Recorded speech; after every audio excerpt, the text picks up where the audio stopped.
Kiriman email ini datang dari seorang adik yang bernama Daud.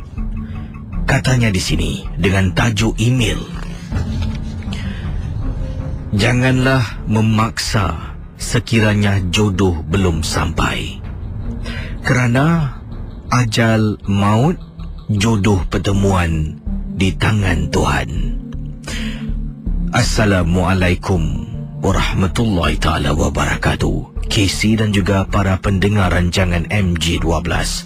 Waalaikumsalam warahmatullahi ta'ala wabarakatuh. Nama saya Daud. Kisah yang saya ingin ceritakan pada KC dan pendengar-pendengar MG12 adalah tentang arwah abang saya bernama Hakim. KC bayangkan, saya dan adik-beradik lain kebanyakan telah pun berumah tangga pada usia 25 tahun paling tua ataupun ke bawah. Yang paling muda berumah tangga pada usia 20 tahun, iaitu adik gadis saya. Saya berusia, kata Daud, 23 tahun mendirikan mahligai. Dan yang paling lambat adalah kakak saya, 25 tahun. Itu pun dianggap dalam keluarga dah lambat sangat. Tapi Casey, arwah abang saya namanya Hakim. Pada usia 37 tahun, saya dah mempunyai 4 cahaya mata. Arwah abang tika itu masih belum lagi mempunyai pasangan dan belum lagi berumah tangga. Jadi dikatakan oleh Daud, arwah abang mempunyai tekanan dari ibu dan ayah, termasuklah adik-beradik yang lain, menyuruh dia mendapatkan jodoh secepat mungkin.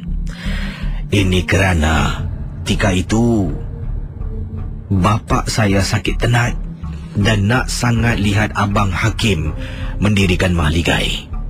Kami cuba padankan dia dengan beberapa kenalan, tetapi semua tidak berjaya. Tak tahu kenapa, Kisi, kata Daud.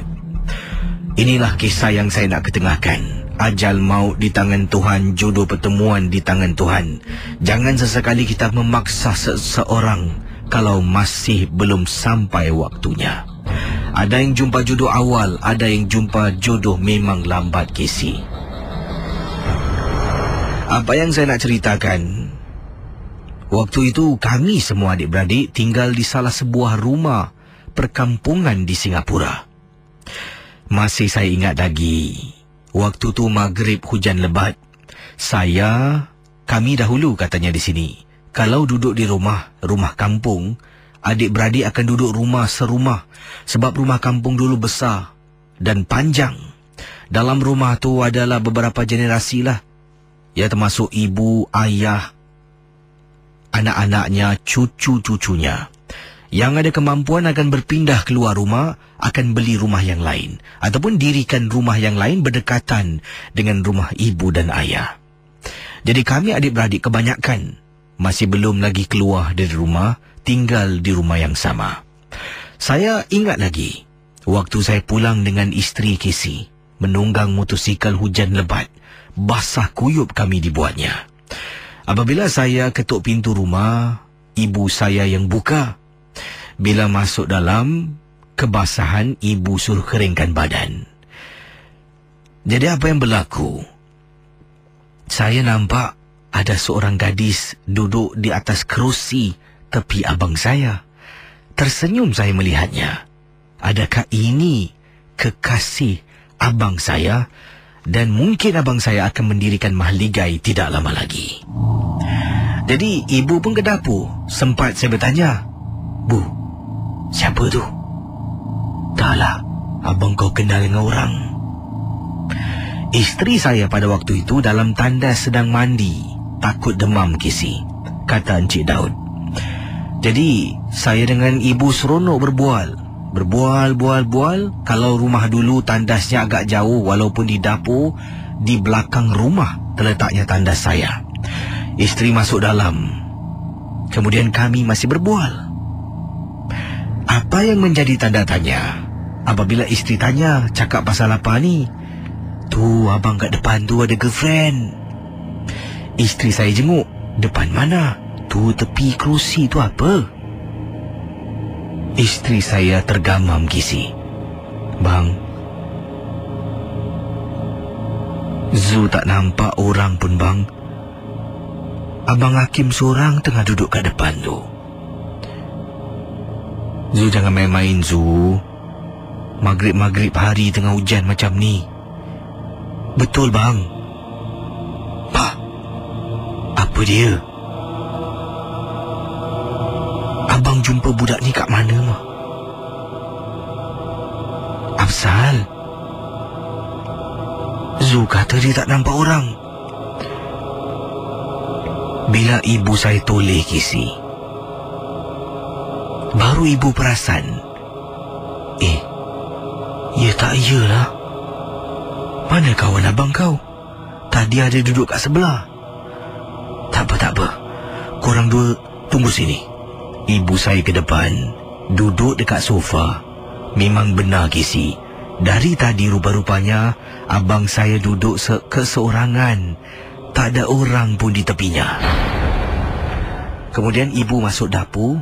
Bila ibu sedang jalan masuk dapur, dapat kami lihat, saya kata Encik Daud dan isteri, dapat lihat wajah ibu ketakutan.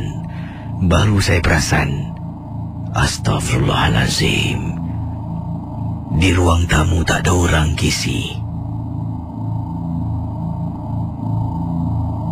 Awal tadi saya balik, saya nampak ada perempuan duduk tepi abang. Ibu saya pun ternampak dan tak berbual dengan perempuan tu. Cuma tanya abang berbual saja. Perempuan tu hanya duduk diam saja. Panggil abang saya, Hakim. Hakim. Abang saya masuk dapur. Ya bu. Hakim.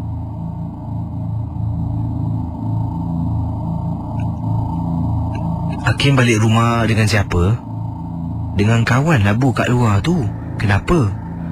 Kisi, abang saya nampak kita semua tiga itu tak nampak apa-apa pun.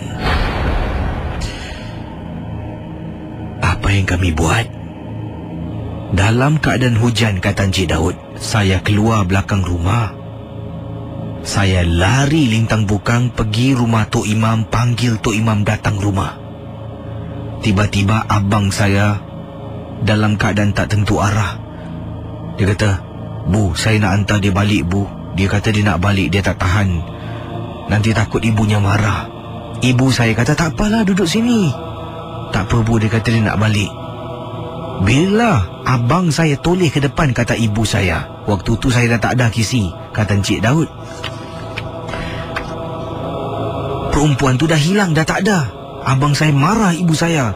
Ibu tengok, dia dah lari keluar. Walhal pintu rumah tertutup rapi kisi. Pintu rumah dikunci dari dalam. Mana boleh orang keluar rumah kunci dari dalam? Abang saya keluar dalam hujan, buka pintu. Kejar perempuan entah siapa. Dipendekkan cerita, kata Encik Daud, malam tu ketika abang mengejar wanita yang tak tahu apa, bertemu kemalangan jalan raya. Abang saya meninggal kisi. Entah dari mana dia jumpa wanita tersebut. Tetapi hairan, bila saya masuk rumah dalam keadaan hujan tergopoh gapah nak keringkan badan, nampak ada perempuan duduk. Bila isteri teguh tak ada orang, baru kami semua nampak dalam rumah tu langsung tak ada orang kisi.